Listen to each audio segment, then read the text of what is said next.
For over 50 years, Burlington's legacy has been great deals on coats for all weather conditions. So before you're caught unprepared for the winter weather, head to Burlington for name brands, quality items, and surprising fits for every family member. Stock up on coats, sweaters, and accessories before the cold hits, so you can finally stop avoiding the elements and start living comfortably. Warm up at your nearest Burlington location less than 1 mile away. Burlington. Deals, brands, wow.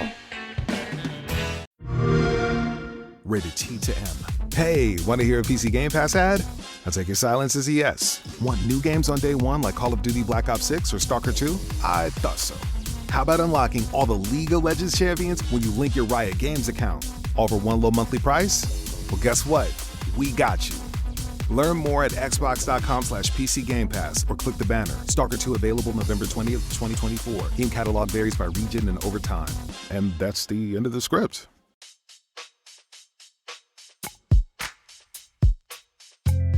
Welcome to Dear Prudence. I am your guest, Prudence Cheyna Roth.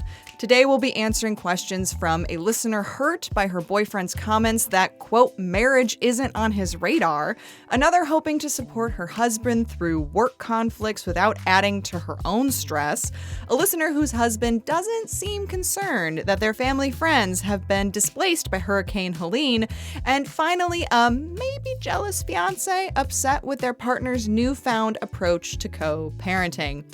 Here to help me out is Stephen Ray Morris, the host of See Jurassic Right, which is a deep dive into the culture and history surrounding the fantastic and iconic Jurassic Park films.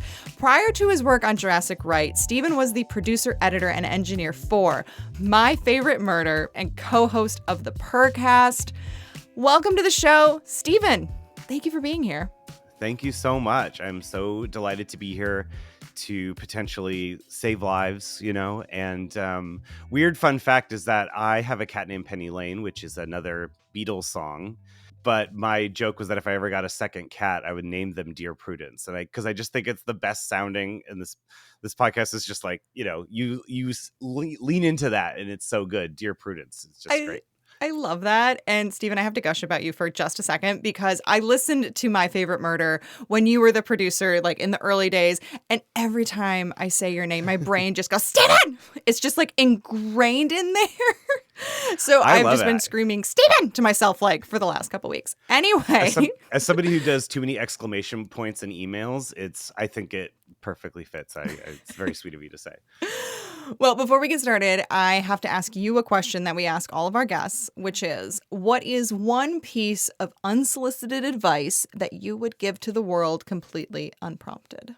This question, I feel like, listening to past episodes, I think everyone wrestles with, like, do I try and say something profound or something practical? Yep. But I just have to think of like, what is the thing that I do that maybe nobody else does, or the thing that I need to do to survive, in quotes, like the thing that like centers me or whatever, because I think we all need a little bit of that right now. And mine is just pick something that you really need and buy it in bulk. Ooh, say more. So like I have, I'm going to make some noise, but these are all the chapsticks. I have lip balms. I have like 4 on, because I just desperately, with my mustache situation, although as of this recording, the mustache was removed for a Miss Piggy costume I did with my partner. We did Miss Piggy and Kermit. Oh my God, but amazing. I was Miss Piggy and she was Kermit. So much fun. But I'm always like, everyone has that kind of like maybe nervous tick or something, or just something that they can't leave the house without. And I think especially after lockdown, I think a lot of people were going back out and then being like, oh, wait, I don't have everything at the ready. I don't have the Tums. I don't have, I don't know, like a video game or a book or whatever. But for me, it was just like, I need to have some sort of, non-branded lip balm on me at all times. And so eventually there's just those moments where you're like, and maybe it's just me, where you're just like, oh God, I don't have a chapstick on me. If I don't get one with me, I'll die. So I eventually just found like, you can just buy like a bulk of like 50. And then I just kind of like throw them around like I'm like I'm throwing glitter or something. Like always just have one in the corner of the house. I know people do it with like USB chargers. Again, Tums, I do it with hair ties because I can never find a hair tie, even though I barely leave the house.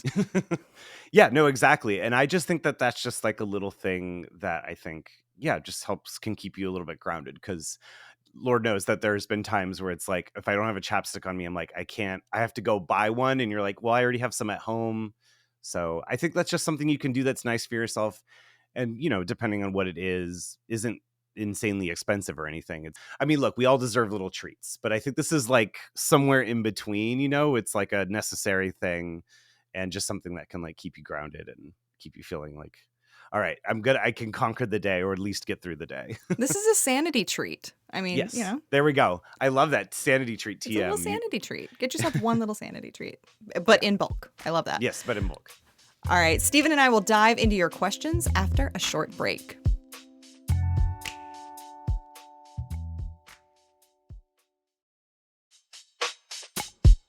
Welcome back. You're listening to Dear Prudence, and I am here with Stephen.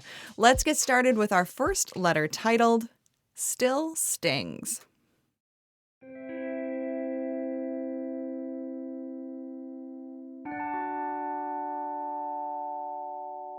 My partner and I have been together for 6 years, living together for 5, and bought a home together 4 years ago. Before we bought the house, part of the discussion was that we were moving toward marriage. I didn't ask for a timeline, but felt comfortable we were on the same page about our goals. 3 months after we bought the house, I brought up marriage, and he replied that it wasn't on his radar, and that his commitment to me was solid and demonstrated by the home purchase and my relationship with his kids. I was blindsided.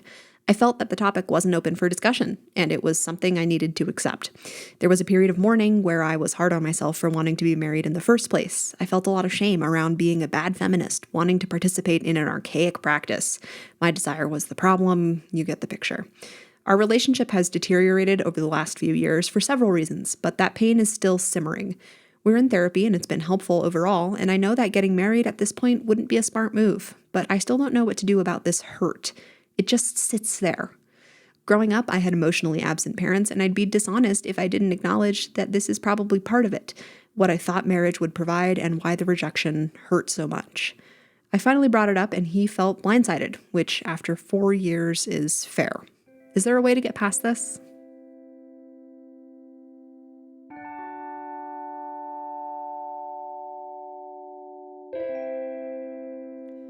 So here's where I'm struggling. They bought a house 4 years ago, and there was this idea in the atmosphere that they were moving towards marriage, and then they just didn't talk about it for 4. I feel like something is amiss here, and this relationship is in a very weird space. Stephen, what is your initial reaction?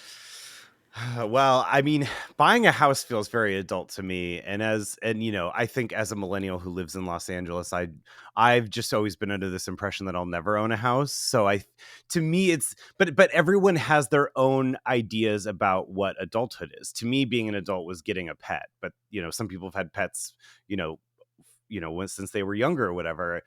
And I think that there is something interesting to the fact that they did this person's partner, did they only get a house because they said that they were going to get married? It's interesting that they agreed to getting a house. I guess that's the part that I'm struggling with, where it's just if you were wanting to be with somebody and you're getting a house with them, I feel like that would ultimately lead to marriage. But I don't know. It's a big step. Particularly Right? if you're buying it together. I don't know what the deed situation is here, but if both name, it is hard to get out of a house once you have bought it. It's hard to move. It's hard to sell. It's hard to buy. I feel like to get a house together where there was it seems like there was an understanding that this is going to move towards marriage, but now the guy is kind of seeming like we're just going to ignore all that for so long. Well, and I think that's something I've struggled with growing up. And I think it is the idea that we, I think a lot of men are very bad at communicating. And I think that there is a situation where it's it hurts, but it's if you are suddenly no longer feeling like I think it's that idea of like constantly checking in. And that's something that I've worked a lot harder to, that like, if things are feeling like they're changing or not going where you want them to be, or like, hey, maybe, maybe we should take a step back from this stuff. I think it's something that, as uncomfortable as that may be, and as I think a lot of people have this thought where it's like, I don't want to hurt their feelings. And it's like, yeah, but if this person thought you were going to get married and now all of a sudden it's not even on your radar, like that is a dramatic shift. And I think that people have to do a little bit better about like not only communicating with their partner, but also like staying in touch with themselves as well, which is, hard to do. But I think that, yeah, there's these times in my life where I definitely was like, oh, I no longer feel this way anymore about a thing. And then you're like actually scared to tell the person because you don't want to hurt them. But then ultimately it's like, you're just making it worse. Yeah. You're just the further you drag it out, the harder this is going to be. Yeah. And I like what you're saying about the need to constantly check in. So I think that that's kind of what this writer has to do very, very soon, is have a very serious talk with this partner. If the writer wants marriage, they need to sit down with this partner and say, look, this is what I want. This is a non-negotiable. Are we doing it or not? And not give them that wiggle room of like, maybe, or yeah, I think so. Down, like, you got to be like, I'm going to give you like a week, maybe 2 weeks to really like do your own soul searching, figure it out. And, some sort of deadline that you can live with, and then figure out like, is it worth going forward with this person if they can't give you a straight answer, or if they say no and they maybe they just don't want to get married. Maybe they just want to, share a home and share a life with somebody without that piece of paper. And maybe you're okay with it and maybe you're not. But like both of you need to figure that out. No, I think that's great. I think also kind of having the person who wrote this in it's the scary part is no information. And it's like, you've been given this new fact, and I think you're so right that you really have to just both people have to really sit down. Her partner may be like, you know what, actually, I've realized that maybe marriage isn't for me, but I love you and I want to stay with you and committed and stuff. Is there a future like that? And then the writer can be like, oh, maybe, because they seem like they have a good sense of themselves and what they want. So, but I think it's always really scary when you just don't have all the information. And yeah, like you're saying, you just kind of, it's hard, but you just have to sort of lay it all out and just be like, okay, well, now that we have all the puzzle pieces, what kind of picture are we making? I like that. Okay. All right. This is Dear Prudence. We need to take a break, but when we come back, more letters from you and advice from us. Stay tuned.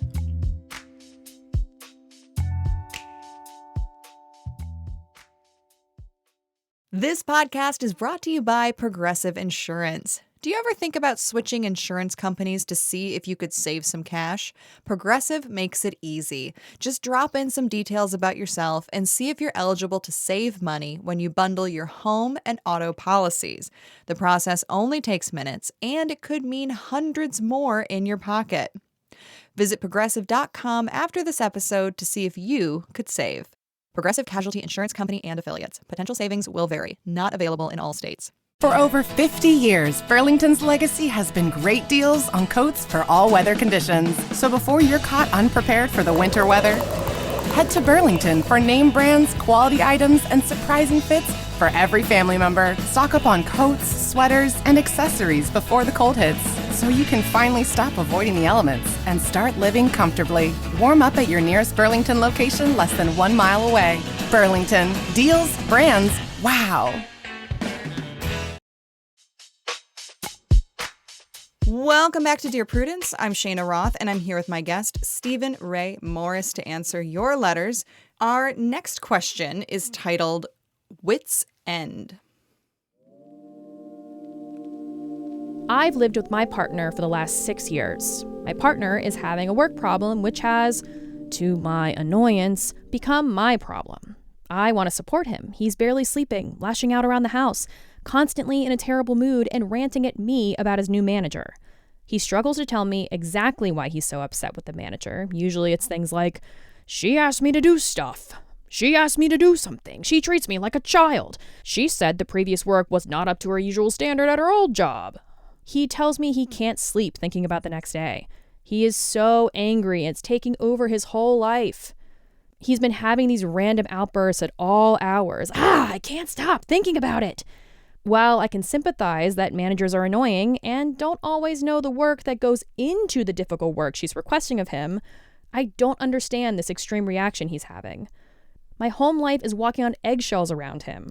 Honestly, I want to say the right thing to help, but I know that doesn't exist. I listen to him rant. I try and give advice like speaking to HR at work or distracting him when he's home. But he's making my life crappy by his constant bad mood. I've tried explaining this to him, trying to help him leave work problems at work, but I'm sort of at my wit's end about this. This had been going on for a while. This doesn't seem to be that big of a deal to me. I'm annoyed he's acting like a giant baby. I feel like he has zero resilience and like this is probably the first time someone hasn't been nice to him at work and he just has no backbone about it. If I came home and yelled and whined all night and kept him up all night complaining about my work, he'd freak out and tell me to move on.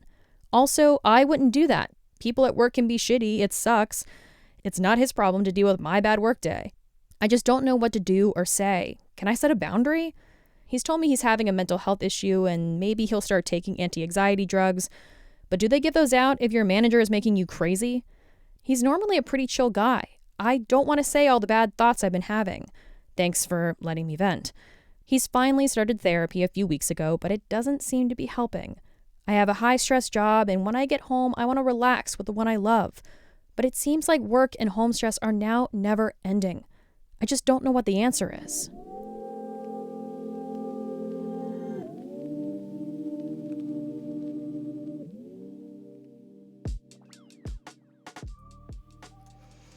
I feel like you and I are both like, all right, let's, where do we start?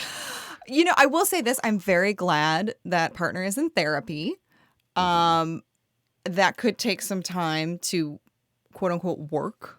And honestly, my first reaction was these two need a break from each other. Yes. She needs at minimum, like maybe he doesn't, but he kind of does. I think they both need a break from each other, but we're focusing on her and she really needs a break from him. Yes. So, I mean, if you can swing it, I would suggest taking a few nights away, either in town at a hotel so you can still work, or maybe even on a legitimate out of the state, out of country, whatever vacation without him, because it sounds like he is just not understanding feelings at all.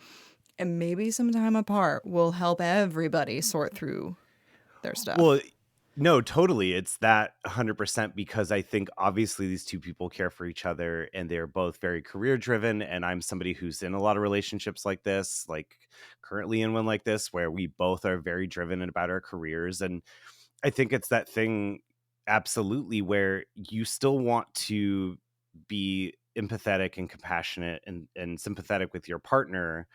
And in a way, like the first question this maybe has been going, like the things that the person writing in are feeling like are valid and true, but it's like now coming from more of a place of judgment, because like you said, it's like they're just sick of each other.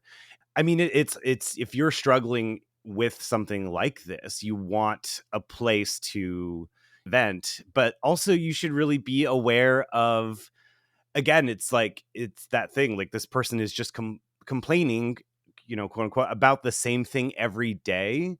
And that is just, that's also exhausting because it's like this person is releasing this without any care or regard for, you know, the person in their relationship. And like, it seems like this person wants to not feel this like resentful or feel angry towards their partner, but it's like at some point their partner needs to get a grip, you know, needs to take sort of control of their own feelings, I guess, does that make sense? It does, because how we act around our loved ones has a huge impact on them and their lives. And if you're constantly around this sort of like flaming tornado of negative energy, like it's going to have an impact on your own well-being. And so I would also suggest, on top of, you know, taking like, you know, your time away, if he is in therapy, it might be a good idea to join him for a few therapy sessions, if you're both comfortable with that. Because given the fact that he is not listening to her when she says dude, I need you to back off with yammering in my ear all the time about this. It's red flagging a little bit of concerns about their relationship and sort of like their dynamic. So it might be a good idea, you know, to look into some of those issues sooner rather than later. And maybe if he's already seeing a therapist, it might be a good idea to have her come in. And then maybe she can also, you know, they can all work together to figure out like, okay, when this man tells you this thing and you're sick of hearing about it, here's what you can say or here's what you can do. And like everybody has like some sort of a plan that is mediated by an impartial person just to help everybody survive this because you want it to be about the thing itself, not about becoming this other thing. Yes. You know, which is so often in relationships, arguments become about something else. And that's something I definitely have had to learn over the years. It's like, well, what are we really arguing about? Right. Or what am I feeling resentful about? Or what is this person feeling resentful about? And I love the idea, you know, setting the boundaries. I think that's obviously like a big word nowadays, but I think it's, I you know, again, people pleasers were growing up, like we just bristle at these ideas, but it's like boundary doesn't have to be like, well, no, you can't talk about this with me anymore, or like, shut up, you know, or whatever. Right. Like it can just be like, I've known in my experience, like, you know, whether it's a partner wanting to, you know, be supportive in stressful situations that I've been in, or I'm trying to be a supportive partner, that could just be like, hey, let's go to the movies. Let's go do this activity. Let's have a date night. Like, let's do something where we don't talk about the troubling thing. And this is just because, again, it's the situation this person has put the writer in. It's like they have no escape from this. Right. You know, there's no, it's my problem is your problem, you know, kind of thing. And yeah, setting boundaries doesn't have to be like harsh, no, you can't talk about this anymore. Although if it needs to be like that, if you know, that can be something like you're saying with a mediator to navigate. But I also think it could just be like, again, if you care about this person, I never want to resent my partner for something about that has nothing to do with our relationship, about something else, you know? So like if I were her, part of me is just like, okay, well, here's a great boundary. Like, you know, let's do this activity. Let's have this date night. Let's go to a movie and we cannot talk about work. And then it's almost like encouraging where it's like, oh, great. I like stepped outside of my own head and I'm not just venting at my partner where they're locked in a room. It's like a Saw puzzle, you know, like, you know, the trapped. How do I navigate the situation? Okay, well, what if if we go watch a movie, then we're, then he's distracted. He's feeling more comfortable and, you know, and then you're given a break and you're both having fun. And I don't know, it's like there's always these situations where it's like, and maybe more has to do with work, but I think in this case, this situation where it's like we all want to be happy, we all want to like be the best that we can be in the situation. So what's like an easy way to do that you know, is like a positive experience or whatever. Right. I don't know. And I don't think that his constant dwelling on this is good for his mental health either. No. So if you keep enabling him and letting him vent to you and keep bringing this home, like that's not helpful for him either. I mean, maybe it might even just be something as simple as saying like, okay, I'm going to set a timer. You can vent for 10 minutes. I love that. And then I don't want to hear about it. And then we're done. And if you need to go stew somewhere else, that's fine, but I am done. So I think there's a few options. Yeah. Yeah. No, this person seems pretty much, I mean, wit's end. You know, I think doing something like anything that we've both talked about, I think, again, is kind of putting the brakes a little bit. And then again, trying to frame the situation for what it really is and not just like, I'm sick of my partner. Because again, both of what they're going through is very valid. All right, you're listening to the Dear Prudence Show, and when we come back, we'll be reading more of your letters. Stay with us.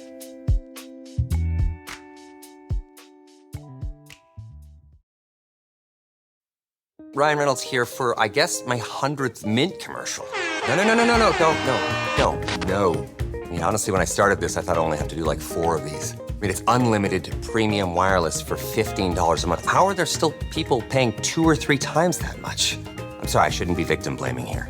Give it a try at mintmobile.com/save. Whenever you're ready. $45 upfront payment equivalent to $15 per month. New customers on first 3-month plan only. Taxes and fees extra. Speed slower above 40 gigabytes. See details. So, you want to be a marketer. It's easy. You just have to score a ton of leads and figure out a way to turn them all into customers. Plus, manage a dozen channels, write 1 million blogs, and launch 100 campaigns all at once. When that's done, simply make your socials go viral and bring in record profits. No sweat. Okay, fine. It's a lot of sweat. But with HubSpot's AI-powered marketing tools, launching benchmark-breaking campaigns is easier than ever. Get started at HubSpot.com/marketers. Welcome back to Dear Prudence. I'm Cheyna Roth. Stephen and I are about to tackle our last question for the day. Stephen, are you ready? I'm so ready. This letter is titled Aloof and Out of State.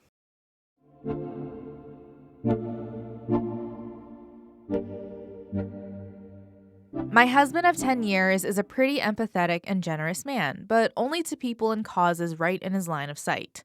He always stops to give a few bucks to people on the street and never hesitates to offer to help with any kind of manual labor if a friend says they're moving house or doing a remodel. But I've grown more and more disturbed by his ability to just put his head in the sand and not proactively check on people or get involved in the world around him. We have friends in both Florida and North Carolina who lost everything in Hurricane Helene, and if not for my updates, he would have no idea what's going on with them. And even then, he really doesn't want to dwell on it.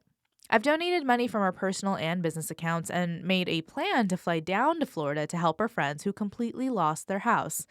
Maybe he just assumed I would donate because I'm the money manager in our house, but as far as I can tell, it hasn't even occurred to him that we should contribute. When I told him I booked the flight to Florida using credits, he pushed back, saying he wanted to use those credits for vacation or to see family and had rhetorical questions about who would cover my expenses. I told him that it's important to me that I try to help if I can and that I'm not asking our friends who lost their home and business to pay for me to come give them a hand with their kids while they start their lives from scratch. To be clear, we can afford the donations, flight, and expenses, and my job is flexible enough for me to take the time. This wasn't, yes, good idea, but can we actually afford it? It was more like, what about all the things I want to spend money on?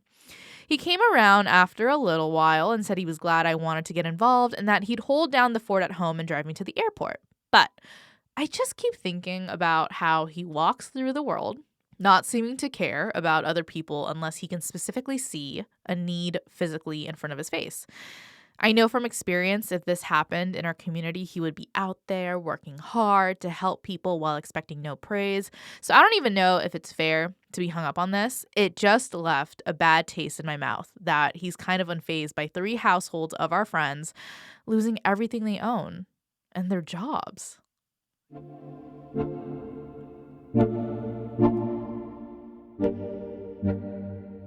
Is it sexist of me to ask or say maybe he's just a guy? I find this very perplexing. Yeah. Honestly, the most out of all the questions, it's kind of weirdly the most perplexing to me because I don't know. I feel like in nowadays, it seems like it's easier to be the other way around, especially people. I don't know if you're terminally online like I am, but like you want to contribute and help and it feels impossible. And a lot of times people don't realize that you can go, support your own community, whether it is, again, just handing people a couple bucks on the street or donating to a food kitchen or a shelter or whatever. So I'm like, yeah, it is I'm just a little perplexed at like, these are 3 friends that we know and they lost their homes. Wouldn't that be such an obvious thing to just like, right? Yeah, sure. Go ahead. Like if you can, if the finances are there and you have the time and schedule, that seems such a weird. That is, yeah. I not to judge this person's partner, but yeah, it is bizarre a little bit.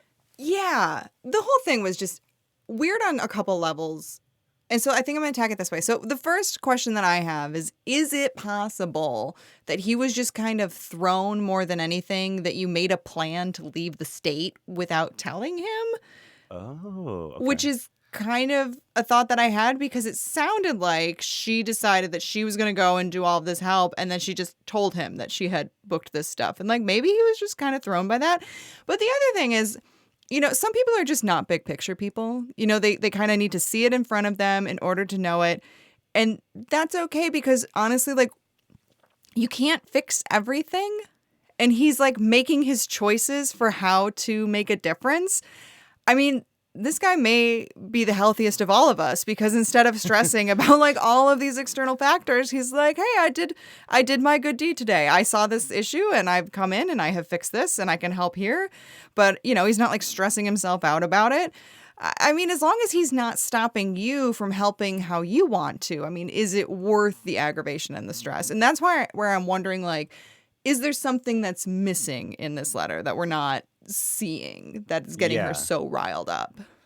Yeah, no, it's interesting because, I mean, again, I think we've obviously lately, and I think, you know, it's been a thing where there is the compartmentalization that some people go through. I mean, I think a lot of, especially straight men, like can be like, I care this deeply about this stuff. And it might even be like, you know, you think about like dads who are history nerds who like completely missed the ball on what's going on right now. Or like maybe this person, has just sort of like, well, you know, the house thing is their problem. Why do I have to help them? Versus like this person on the street who, like they're saying, is like, there's only so much to care about and we want to care about it all, but we should still be able to act. But it is, to me, I'm like, you're right though. Like, what is the missing piece here? Is he all like topped up on the, you know, on what stuff he wants to donate to? Because I agree with you that it is weird that like their good friends have suffered a hurricane and he's just like, like he seems to have like nothing. Like, does he secretly not like these people? Like, I don't. Oh no, don't know. No. Yeah, maybe again, it's in this case, it's maybe there's something else going on in a relationship where he doesn't want her to leave, or I don't know. But I feel like if this person, if their partner is as giving normally IRL, I would maybe, the person writing, and maybe there's some other digging that you need to do into why this person maybe doesn't want you to go help their friends. I don't know. Yeah. And I think that there's also just this general possibility that this could be solved or helped with a conversation. I have no sense of how much they are really communicating about his philanthropy versus her philanthropy. And I mean, it's possible that he's just kind of assumed that like she takes care of big picture stuff for both of them and he'll take care of, you know, the little picture stuff. I don't know. It's just, just have, again, communicate. And I mean, you know, in their last paragraph, they do point out that they did come around to it. So I think maybe you're onto something about just the surprise of it all, you know, and that is, you know, you're just being like, by the way, tomorrow I'm leaving. Yeah. Remember how I told you about there was hurricanes? I'm going to where there was one. See ya. I'll be leaving soon. Yeah. And then it's like, wait, what? Definitely a need for communication and more digging on this one. Okay, those are all the questions we have for this week. Stephen, it has been an absolute blast, and hopefully it's been helpful to all of our listeners. So thank you so much for joining me. Oh my gosh, this was the best. I mean, it's just, again, these people I think are also doing something very responsible. They're writing into a podcast, airing their public grievances. No, but like we need each other right now, I think, more than ever. So absolutely. All right. You can follow Stephen at Stephen Ray Morris on Twitter and Instagram and learn more about his work at StephenRayMorris.com. Tune into See Jurassic Right weekly for all things Jurassic Park, ranging from behind-the-scenes discussions with the Jurassic World crew to interviews with real-world molecular DNA specialists answering whether or not we really can clone dinosaurs. And you should definitely be catching up on this because there's a new Jurassic movie coming out in the not-so-distant future. Do you need help getting along with partners, relatives, coworkers, and people in general? Write to us. Go to slate.com/Prudie. That's slate.com/PRUDIE. The Dear Prudence column publishes every Thursday. If you'd like to hear your question answered on the podcast, we're looking for letter writers who would be comfortable recording their questions for the show. You can stay anonymous. Dear Prudence is produced by Vic Whitley-Berry and Maura Currie, with editorial help from Paula Di Varona. Daisy Rosario is senior supervising producer, and Alicia Montgomery is Slate's VP of audio. And I am your Dear Prudence this week, Cheyna Roth.